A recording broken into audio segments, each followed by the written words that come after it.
एक बूढ़ी औरत मर गई। यमराज लेने आए।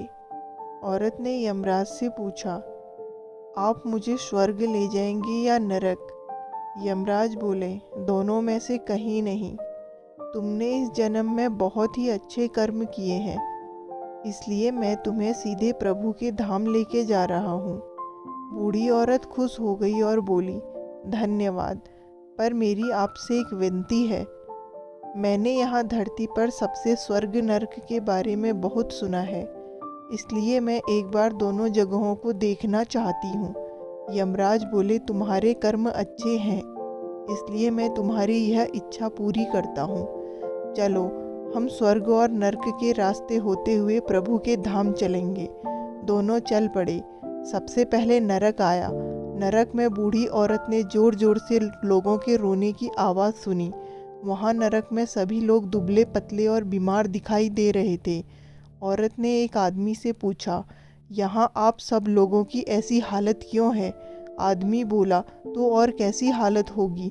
मरने के बाद जब से यहाँ आए हैं हमने एक दिन भी खाना नहीं खाया। भूख से हमारी आत्माएं तड़प रही हैं। बुजुर्ग औरत की नज़र एक बहुत बड़े पतीले पर पड़ी, जो कि लोगों के कद से करीब 400 फुट ऊंचा होगा। उस पतीले के ऊपर एक बड़ा सा चम्मच लटका हुआ था। उस पतीले में बहुत ही स्वादिष्ट खुशबू आ रही थी। बूढ़ी औरत ने उस आदमी से पूछा, इस पतीले में क्या है? आदमी मायूस होकर बोला, ये पतीला बहुत ही स्वादिष्ट खीर से हर समय भरा रहता है। बूढ़ी औरत ने हैरानी से पूछा, इसमें खीर है तो आप लोग पेट भर के ये खीर क्यों नहीं खाते? भूख से क्यों तड़प रहे हैं? आदमी रो रो कर बोलने लगा, कैसे खाएं? ये पतीला 400 फीट ऊंचा है। हम में से कोई भी उस पतीले तक नहीं पहुंच पाता। बूढ़ी औरत को उन पर तरस आ गया। सोचने लगी, बेचारे खीर का पतीला होते हुए भी भूख से बेहाल हैं। शायद ईश्वर ने इन्हें यही दंड दिया होगा। यमराज बूढ़ी औरत से बोले, चलो, हमें देर हो रही है। दोनों चल पड़े। कुछ दूर चलने पर स्वर्ग आया। वहाँ पर बूढ़ी औरत को सबके हंसने खिलखिलाने की आवाज़ सुनाई दी। सब लोग बहुत खुश दिखाई दे रहे थे। उनको खुश देखकर बूढ़ी औरत भी बहुत खुश हो गई। पर वहाँ स्वर्ग में भी बूढ़ी औरत की नज़र वैसे ही 400 फुट ऊंचे पतीले पर पड़ी जैसा नरक में था। उसके ऊपर भी वैसा ही चम्मच लटका हुआ था। बुजुर्ग औरत ने वहाँ लोगों से पूछा, इस पतीले में क्या है? स्वर्ग के लोग बोले, इसमें बहुत स्वादिष्ट खीर है। बूढ़ी औरत हैरान हो गई। उससे बोली, पर यह पतीला तो 400 फीट ऊंचा है। आप लोग तो इस तक पहुंच नहीं पाते होंगे।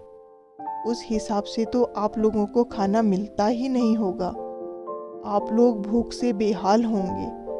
पर मुझे तो आप सभी इतने खुश लग रहे हो, ऐसा कैसे? लोग बोले, हम तो सभी लोग इस पतीले में से पेट भरकर खीर खाते हैं। औरत बोली, पर कैसे? पतीला तो बहुत ऊंचा है।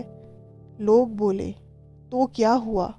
पतीला ऊंचा है तो यहाँ पर कितने सारे पेड़ हैं।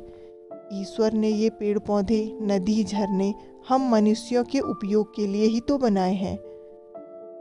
हमने इन पेड़ों की लकड़ी ली, उनको काटा, फिर लकड़ियों के टुकड़ों को जोड़कर बहुत बड़ी सीढ़ी बनाई।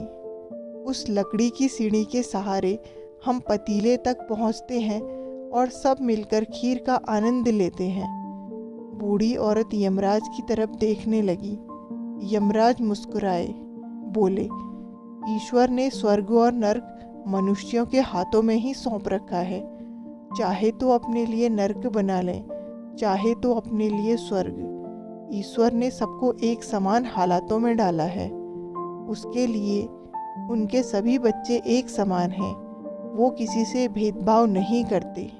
वहाँ नर्क में भी पेड़ पौधे सब थे, पर वो लोग खुद ही आलसी हैं। उन्हें खीर हाथ में चाहिए। वो कोई कर्म नहीं करना चाहते, कोई मेहनत नहीं करना चाहते, इसलिए भूख से बेहाल हैं। क्योंकि ये ही तो ईश्वर की बनाई इस दुनिया का नियम है।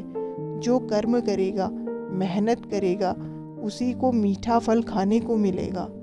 दोस्तों, ये ही आज के सुविचार हैं। स्वर्ग और नर्क अपने हाथ में है। मेहनत करें, अच्छे कर्म करें और अपने जीवन को स्वर्ग बनाएं।